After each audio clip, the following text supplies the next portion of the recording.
આવી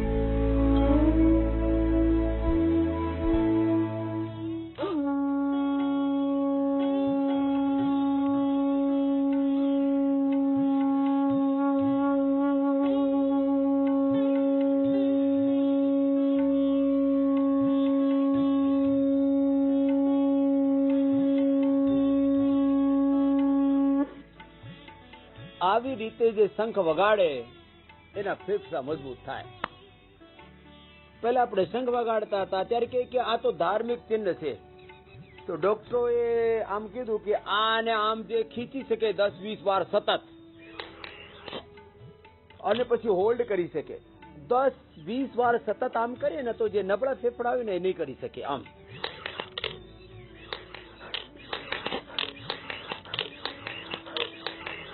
સતત આમ 10-20 વાર કરે ને એનો હોલ્ડ કરી લે. પછી આમ હું તો એના અડધો કલાક સુધી હોલ્ડ કરી નાખું. આમાં શું છે, એ તો આ બાળકોનો ખેલ છે, પણ એના કરતા આ વધારે છે. આ બધું કરીને અને નાનકડા બીજા પ્રયોગ છે. જુઓ પાછળ આમ આ લંગ બસ્તી છે. ગરમ ગરમ તેલ નાખે લંગ ઉપર, બાકી કશું ના હોય તો સરસોનું તેલ જ નાખી દો. ભસ્ત્રિકા પ્રાણાયામ કરો. સોતા ભસ્ત્રિકા પ્રાણાયામ કરે ને અનુલોમ વિલોમ કરે ને લંગ બસ્તી કરે ને પછી ખજૂર કલ્પ કરાવીએ છીએ. બાકી બધું બંધ કરીને ખજૂર જ ખાવામાં આપવાનો. અને ચણા, થોડોક ગોળ કે ખજૂર કે દ્રાક્ષ, કાળી દ્રાક્ષ, આટલું જ ખાવાનું આપીએ. બાકી બધું ખાવાનું બંધ કરી દઈએ છીએ અમે. અને બહુ જ કે ભૂખ લાગતી હોય તો ચણાની રોટલી સાથે થોડુંક મધ અને ચ્યવનપ્રાશ આપીએ. બસ ચ્યવનપ્રાશ એને નાખીને એને રોટલી ખાઈ લેવાની, લપેટ કરીને રોલ કરીને. અને હળદર, આદુ, જેઠી મધ અને લવિંગ થોડુંક નાખી શકો ને તુલસી, એનો ઉકાળો ઘડી જ કરીને પીવી શકો. તો આ નાનકડા ઉપાયો છે. પછી પ્રાણાયામ આમ કરાય, ભસ્ત્રિકા, કપાલભાતી, ઉજ્જાઈ, અનુલોમ વિલોમ અને સૂર્યભેદી. આ બહુ જ જરૂરી છે. અને એની સાથે સાથે અમે ઘણું બધું રિસર્ચ કર્યું છે આયુર્વેદ ઉપર અને આપણે ટ્રેડિશન ઉપર. આજે અમારા ચીફ રિસર્ચ સાયન્ટિસ્ટ છે, અમારા PRI ના પ્રમુખ, એ ડોક્ટર વાર્ષ્ણેય, એની સાથે આપણે રિસર્ચના અનુભવ સાંભળીએ. એના પહેલા જો આ હળદર, આદુ, લસણ, ડુંગળી એ બધું પેસ્ટ કરીને અને છાતી ઉપર એનો લેપ કરીને એને બાંધી દેવાનું. બીજો છે ડ્રાય, એમાં આ પતંજલિ બામ, એની લપેટ કરી દેવાનું. એનાથી સારું થાય, આ સ્ટીમ થી સારું થાય, નસ્યથી સારું થાય, આ બધું ધૂમ નસ્યથી સારું થાય, કફ કોલ્ડ અસ્થમા. અને બીડી સિગરેટ ને ટેવ પડી ગયો એ પણ છૂટી જાય. આ બધું કરીને लंग ऊपर सुप्रभाव થાય છે. ये सारी योग की क्रियाओं का डॉक्टर साहब और जो औषधियां करते हैं, इसका क्या वैज्ञानिक प्रभाव होता है, उसके बारे में जरा बताओ आप.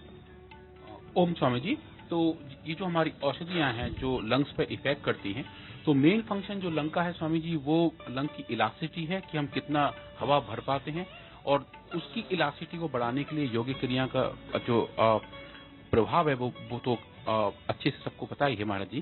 पर जो दवाइयां हैं वो भी अंदर जाके अंदर के हिस्से से उनको चेंज करती हैं. तो लंग में जो इन्फ्लेमेशन है, लंग के अंदर जो पस फॉर्मेशन है, और जो कहते हैं कि लंग भारी हो रहे हैं, अंदर कफ भर गया है, उन सबको निकालने का काम भी ये औषधियां करती हैं. हमारे पास जो सोसारी है, सोसारी गोल्ड है और ब्रोंकोम है, इन तीनों का हमने प्री क्लिनिकल ट्रायल अपनी लेबोरेटरी में किया हुआ है स्वामी जी. हमारे पास चूहों के लिए वेंटिलेटर्स हैं, जहां हम चूहों के लंग फंक्शन नाप लेते हैं, और चूहों के लंग्स अलग अलग तरीके से खराब भी कर लेते हैं. दवाइयों जैसी दवाइयों के लिए जो केमिकल्स होते हैं एलोपैथी वाले, ये ड्रग वाले बनाते हैं, तो पहले लंग को खराब करते हैं. वैसे तो एलोपैथी की बहुत सारी दवाएं खाने पर लंग से लेकर के लिवर, किडनी, हार्ट, ब्रेन, पूरा हड्डियां बहुत कुछ खराब होता है. लेकिन स्पेशली कुछ दवाइयां बनाई जाती हैं एनिमल ट्रायल के लिए कि जानवरों को, एनिमल्स को बीमार कैसे किया जाए. तो स्वामी जी उनमें से एक ओवा एल्ब्यूमिन है, एक हमारा जो हाउस डस्ट होती है, जो घर में धूल होती है, उससे भी लोगों को एलर्जी होकर अस्थमा बन जाता है। उनका इस्तेमाल करके लंग्स को खराब किया जा सकता है। और जब हम उनको खराब करके जब ये औषधियां देते हैं स्वामी जी, तो हमने ये पाया कि इन्फ्लेमेशन से लेके अस्थमा के जितने भी मार्कर हैं, साइटोकाइंस के रिस्पॉन्स से लेके म्यूकस सिक्रीशन तक, उन सब में इन औषधियों ने डोज डिपेंडेंट तरीके से एक थेरेपेटिक एफिकेसी दिखाई है। તો આ બધી દવાઈઓ ઉપર આ રિસર્ચ કરેલી છે, એની બાબત વાત करता था। किस किस दवाई का क्या क्या असर आया, स्वासारी गोल्ड का, ब्रोनकोम का, स्वासारी क्वाथ का, च्यवनप्राश का, अश्वशिला का, दूध में हल्दी, शिलाजीत, च्यवनप्राश आदि हम बोलते हैं ना, तो एक एक का थोड़ा थोड़ा बताओ जरा। हाँ स्वामी जी, तो हमने ब्रोनकोम का और स्वासारी क्वाथ का जो देखा सर, वो जब हम ओवा एल्ब्यूमिन इंड्यूस अस्थमा की बात करते हैं, उसमें इन दोनों दवाइयों ने उनका लंग का जो फंक्शन है उसको इम्प्रूव किया, लंग के अंदर की सूजन को खत्म किया, लंग के अंदर के म्यूकस के डिपोजिशन को भी खत्म किया।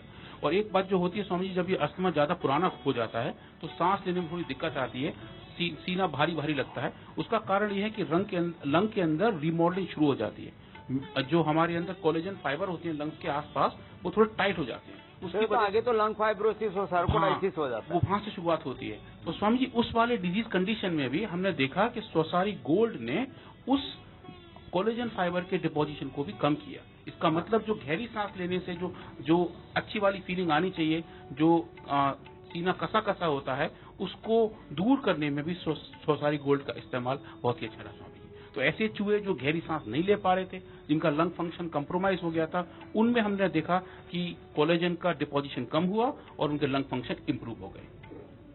तो यहाँ स्वासारी જે વટી આપણે આપીએ છીએ, સ્વાસારી ક્વાથ આપીએ છીએ, અને બ્રોનકોમ આપીએ છીએ, સ્વાસારી લિક્વિડ આપીએ છીએ, અને ચ્યવનપ્રાશની પણ વાત बताओ ना થોડું। च्यवनप्राश स्वामी जी ये एक बहुत अच्छा वाला रिसर्च है, और आई थिंक ये सबसे पहले काम पतंजलि रिसर्च इंस्टीट्यूट के वैज्ञानिकों ने किया है, और अब तक का सबसे बड़ा रिसर्च पेपर च्यवनप्राश पे पतंजलि की टीम ने ही पब्लिश किया है, एक बहुत बड़े जर्नल में, journal of frontiers in pharmacology में, जहां हमने ये दिखाया कि अगर हम कुछ ऐसे प्रयोग करें चूहों के ऊपर या मछलियों के ऊपर, इस वाले केस में हमने काम किया ज़ीब्रा फिश के ऊपर, जो एक नोन डिजीज मॉडल है। उसमें हमने क्या किया कि जो बैक्टीरिया होते हैं जिनसे इन्फेक्शन पैदा होते हैं, उनके बाहर के जो कोट के पार्टिकल्स होते हैं, उनको हम बोलते हैं लिपोपॉलीसैकेराइड स्वामी जी। तो उन लिपोपॉलीसैकेराइड को हमने इन मछलियों को दिया, उनकी वजह से मछलियों में इन्फ्लेमेशन पैदा हो गया, जो जनरली हम बोलते हैं आदमियों में खांसी जुकाम बुखार वाली हालत उन मछलियों में पैदा की थी। इसकी वजह से उनको बुखार आ गया, उनके अंदर साइटोकाइन का रिस्पॉन्स बढ़ गया, उनका हिलना डुलना, तैरना और खाने की तरफ जाना भी वो भी कम हो गया। तो जो ह्यूमन बिहेवियर के पैरामीटर हैं स्वामी जी, हमने वही पैदा किए उन मछलियों के अंदर, और जब उन मछलियों के खाने में हमने च्यवनप्राश की डोज ऐड करनी शुरू की। च्यवनप्राश कैसे खिलाया जानवरों को? तो फिश में हम क्या करते हैं स्वामी जी कि जो उनका खाना होता है वो एक छोटा सा पैलेट होता है, एक दाना होता है, तो हर एक मछली का जो दाना है उस दाने में हमने आधा उनका खाना और आधा च्यवनप्राश को मिक्स करके खाने के साथ ही मिला दिया। तो छोटी छोटी गोलियां बना दी जिसमें च्यवनप्राश भी मिला हुआ था और उनका खाना भी था। उन्होंने उसको खाना शुरू किया तो उनके शरीर में च्यवनप्राश जाना शुरू हो गया।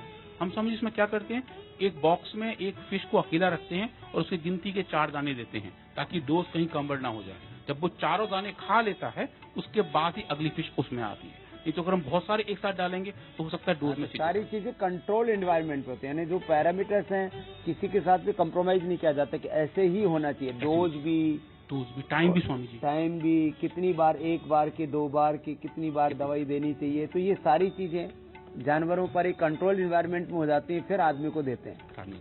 तो स्वामी जी जो भी आदमियों की बीमारियों के लक्षण थे जो जनरली खांसी जुकाम बुखार में या हाई इन्फ्लेमेशन या एलर्जी की वजह से होते हैं, उन सबको हमने इन मॉडल ज़ीब्रा फिश में डेवलप कर लिया।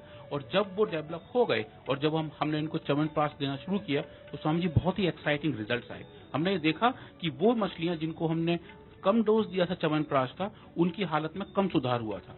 जब हमने उनको ज्यादा डोज दिया जो आदमियों के डोज के इक्विवेलेंट था, तो उनकी हालत बिल्कुल नॉर्मल हो गई। तो डोज का भी असर होता है? डोज का असर तो है स्वामी जी। आप तो जैसा हम एक्सपेक्ट कर रहे हैं कि जैसे जैसे जितनी निर्धारित मात्रा है, अगर उस दवाई को उस टाइम पे लेंगे, उस दवाई को, उस योग को, उस आसन को, उस प्राणायाम को, उस थेरेपी को उतनी देर लेनी। चलो बहुत धन्यवाद डॉक्टर साहब। संतरा माता तेने क्या क्या फायदा पाया बता। मैंने अस्थमा में फायदा पाया स्वामी जी। अस्थमा की क्या हालत थी? बहुत ज्यादा गंभीर। हाँ, पास में रख माइक। चाल नहीं सकती थी, 4-5 दिन बिल्कुल नहीं चल सकती थी। कोई बोलता था एक गिलास पानी दे तो मेरे को सांस पहले ही चढ़ जाते थे। उठने से पहले सांस चढ़ जाए, इतना कमजोर हो गया? इतना कमजोर थी, कुछ नहीं कर पा रही थी, घर का काम बिल्कुल छूट गया था मेरा। तो योग किया और आयुर्वेद की दवाई ली? हाँ, 3 महीने से लग रही योग में, टीवी पे देख देख के। अब मेरे को यहाँ 35 दिन हो गए यहाँ आए। 35 दिन हो गए। तो 10 दिन में दिन रुक गई तो मेरी नाती है, उसको शुगर है, उसके साथ में। हाँ, ये नाती भी ठीक कर रही है। हाँ। उसको शुगर कितना कम हो गया? उसको 45 पे लेकर आए थे यहाँ, वो है नहीं। हाँ, और अब क्या हाल है उसमें? अब 22 पे आ गई। चलो, धीरे धीरे कम हो रहा है। हाँ। किसी का जल्दी कम हो जाता है, किसी को थोड़ा समय लगता है। और 7 साल से उसको। हाँ, लंबा था ना। और तेरे गोडे की क्या हालत? गोडी अभी अब ठीक है, थोड़े चलती हूँ तो मेरा दर्द बढ़ जाता है, नहीं तो नहीं ठीक है। अस्थमा भी ठीक कर लिया, आर्थराइटिस में, गठिया में भी फायदा हो गया। अगली बहन को बहुत फायदा है। मकर आसन, भुजंगासन, सर्वासन। ओम स्वामी जी। ओम स्वामी जी, मेरे को अस्थमा की प्रॉब्लम मतलब अभी जाके थोड़ा हुई है। पहले से मेरे घर में अस्थमा का मतलब एक इतिहास रहा है। पहले नाना को था और उसके बाद मेरी मदर को, माँ को बहुत ज्यादा अस्थमा है। फिर मेरे भाइयों को शुरू हो गया, उसके बाद अब भतीजे तक को हो गया। लेकिन जब आप सिक्किम में आए थे उस समय से हम लोग योग से जुड़े हुए हैं बहुत साल से। उससे पहले पचमढ़ी में आपका टीवी पर देखते थे आस्था में, तो तब काफी सालों से आपका योग कर रहे हैं। फिर बाद में विधिवत रूप से जुड़ गए शिमला में आके, तब से मैं योग करने लगी। और मुझे मतलब हैरानी होती कि सारे परिवार में सबको हो गया, मुझे अभी तक अस्थमा का कोई असर नहीं हुआ। लेकिन अभी इस उम्र में आके थोड़ा सा भी चलो कोई नहीं। भावना जिसको 3 पीढ़ियों से अस्थमा था, हाँ जी, चलो अगले भाई को देना। अब उसको जो है अभी तक तो घुसने ही नहीं दिया था, अब घुसने की कोशिश कर रहा है। बीमारी चारों तरफ से, मैं कहता हूँ ना, बीमारियां बाट जो रही हैं, भीतर घुसने के लिए तैयार बैठी है, चारों तरफ से घेर करके, डेरा डाल करके बैठी हुई है।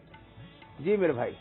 प्रणाम स्वामी जी। मेरे को 2013 से अस्थमा था, तो मैं 400 बूढ़ा में 400 डॉक्टर ने मेरे को लिखा था। मैं प्राणायाम किया, श्वासरी खाई, श्वासरी उपवास किया, उससे मैं ठीक हुआ।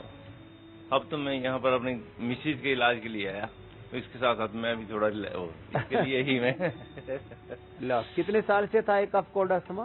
मेरे को 2013 में डॉक्टर पीजीआई के डॉक्टर ने बता दिया अभी आपको अस्थमा है। 9 साल। हाँ जी, 9 साल की बीमारी घर में रह करके ठीक करना।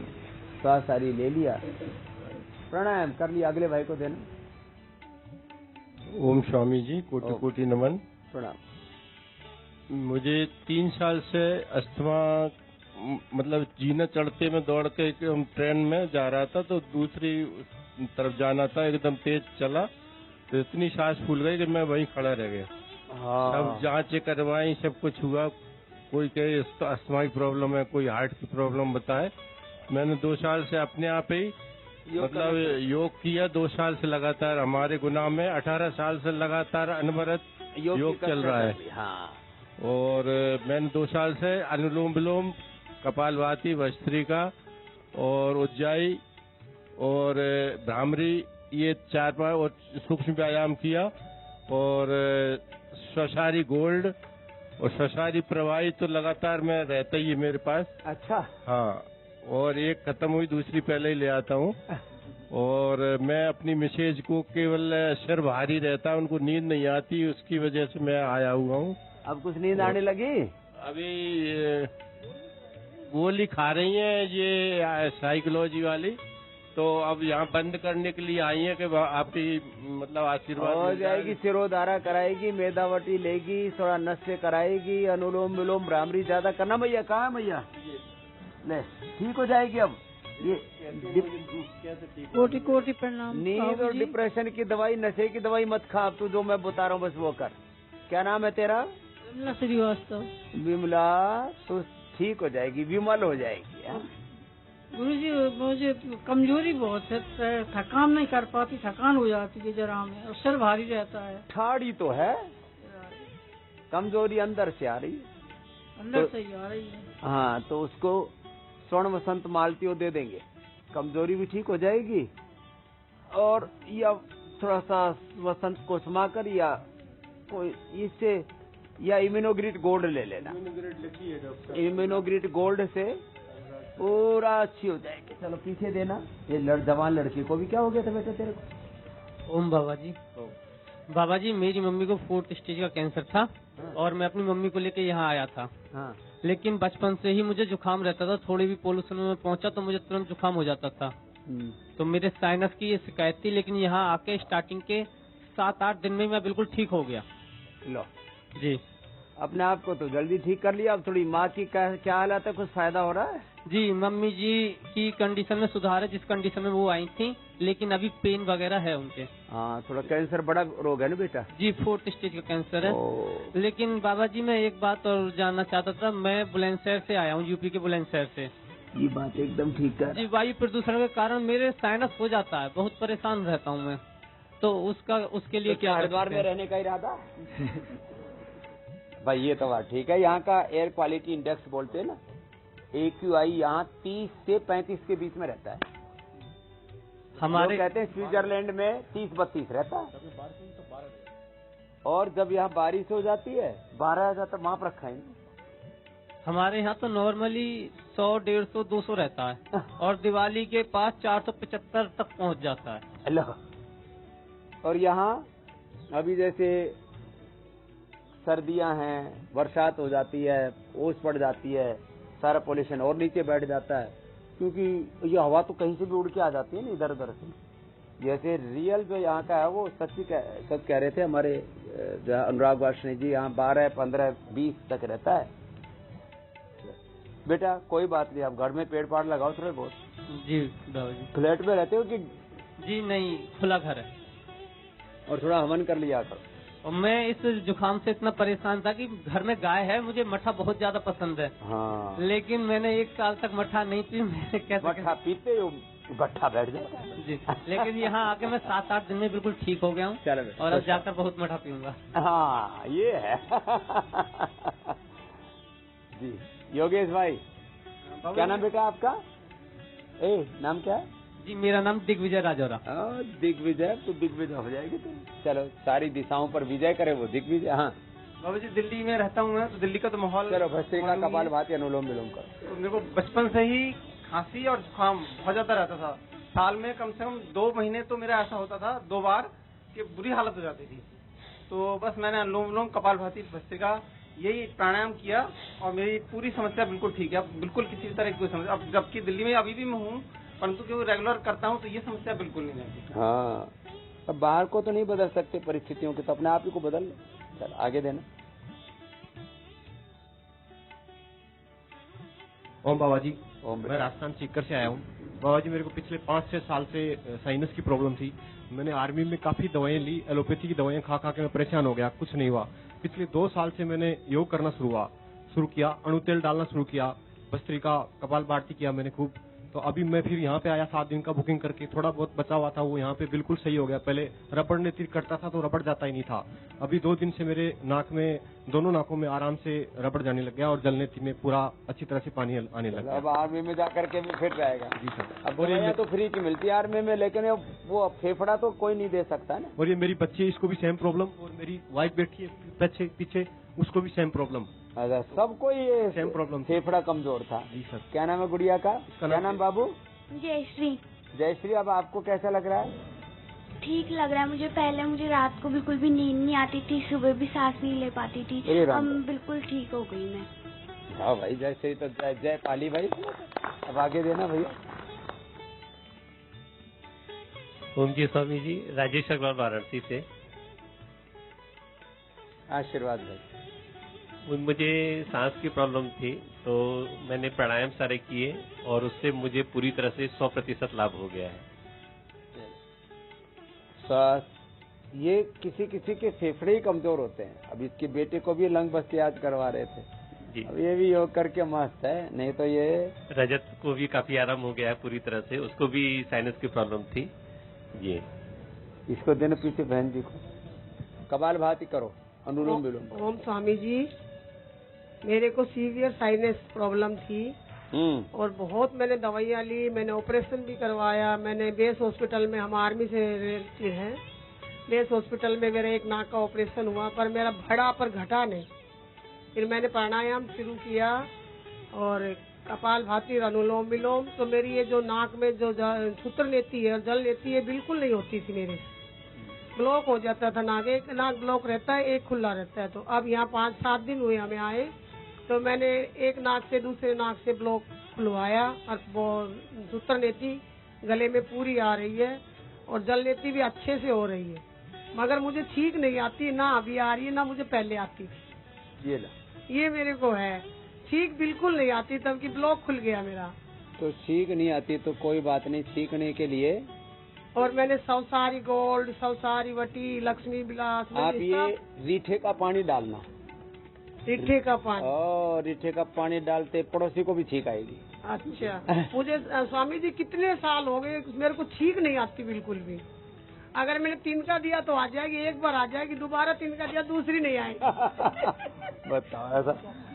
अंदर की जो झिल्ली है उसकी सेंसिटिविटी कम हो गई है। हाँ। उसको देना भैया को। तो ये छींक ना आना मतलब अंदर की जो संवेदनशीलता है वो कम होगी। और ये छींक आना कोई बीमारी नहीं है, कभी कभी छींक आनी चाहिए, वो कफ कोल्ड को बाहर निकाल देती है, जो भी इन्फ्लेमेशन होता है अंदर कुछ दिक्कतें होती है। ओम स्वामी जी, मैं सोना से आया हूँ स्वामी जी। और मैं 2019 में आया था पहली बार। तो मेरे टॉन्सिल की बहुत ज्यादा प्रॉब्लम थी, मेरे को रात को नींद नहीं आती थी। मेरे को वो बोल दिया मशीन लगाने के लिए, मैंने ट्रायल भी कर लिया। फिर हॉस्पिटल गया तो उन्होंने बताया कि ऑपरेशन होगा टॉन्सिल का। तो बाबा 2019 में मैं यहाँ पे आया, तो यहाँ आके मैंने जल नेती, सूत्र नेती और कुछ वेट कम किया, तो मेरे को काफी रिलीफ मिला। फिर मैंने घर जाके भी योगा और ये शुरू किया। मैं 15 साल से बीपी की दवाई ले रहा था, जो बंद हो गई मेरी। क्या बात है। और अब बाबा दोबारा मैं फिर टॉन्सिल की वजह से, क्योंकि ना टॉन्सिल की वजह से रात को नींद नहीं आती, मैंने डीप स्लीप स्टडी भी कराई थी, उसमें भी प्रॉब्लम है। तो मैं दोबारा इसीलिए आया था कोविड खत्म होने के बाद में। कोई नहीं, निकल जाएगा। और अब बीपी भी ठीक कर दिया। तो આવી રીતે એ તો એક પ્રધાન રોગ ને લઈને બાકીને ઘણા બધા રોગો દરરોજ અમે આપ સાથે વાત કરીએ છીએ કે યોગ ભગાવે રોગમાં મારે સાથે દરરોજ યોગ કરજો। એનાથી ફેફસાથી માંડીને ઘણી બધી બાકીની problem, BP, sugar, thyroid, asthma, arthritis, આ બધું સારું થઈ જાય। એટલે યોગ અમારું ધર્મ છે, એ અમારી જીવનચર્યા, દિનચર્યા છે, અને યોગ જ અમારું જીવન છે। સવારે સવારે એક વાર યોગ કરી લો, આખો દિવસ પછી તમે આનંદથી પોતાનો કર્તવ્યનો નિર્વહન કરી શકો છો। હું તો બોલીશ રાત્રે 8 વાગે શૈતાન અબ્દુલ।